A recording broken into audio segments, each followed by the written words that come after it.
Mainstream media attacking Donald Trump, critics slamming the Republican nominee for suggesting veterans suffering from PTSD are not strong. You talk about the mental health problems when people come back from war and combat and they see things that maybe a lot of the folks in this room have seen many times over, and you're strong and you can handle it, but a lot of people can't handle it. And they see horror stories, they see events that you couldn't see in a movie, nobody would believe it. That was it. That was the comment he got slammed for there. Our next guest was in the room, says the media is completely twisting these words. Retired Lieutenant General Jerry Boykin, Family Research Council VP and moderator of the event. So you were in the room, you heard it, and then you saw the reaction afterwards. What did you think? Well, I think that this whole thing is a totally contrived controversy. There was no one in that room there, veterans or anyone else, who believed that Donald Trump was calling people with PTSD weak.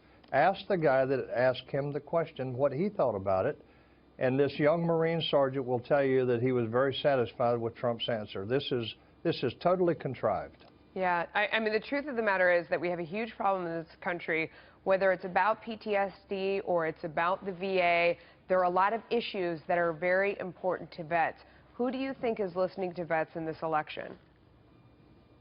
There is no question that Donald Trump has a passion for vets. He understands there are issues that have to be fixed, starting with the VA system itself, but also not just vets. It's the active duty military. And what he pledged yesterday in this meeting with people that have spent, in many cases, over 30 years in the military, he pledged to restore military readiness and to be very active in dealing with this issue of PTSD for those who have come out of the military and are suffering. He is the one candidate that has made substantive pledges to help with our active duty and our veterans.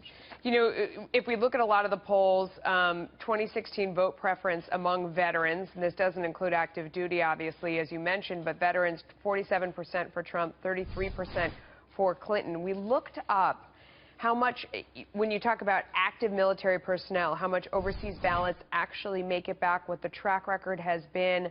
Obviously, they have to vote absentee, and it's a very checkered scorecard in terms of them getting their ballots in time and sending them back in time. How strong do you think the military vote will be for Donald Trump, and are those other things I mentioned an issue? Well, remember, there has been a lot of controversy previously about just what you said, is veterans getting their absentee ballots in time for them to actually count. And if they, in fact, follow through with what they're supposed to do and get those ballots to the veterans, I think you will see an overwhelmingly positive response for Donald Trump. I think that he will come out way ahead of Hillary Clinton for a variety of reasons, not the least of which is what we've just talked about. General, thank you.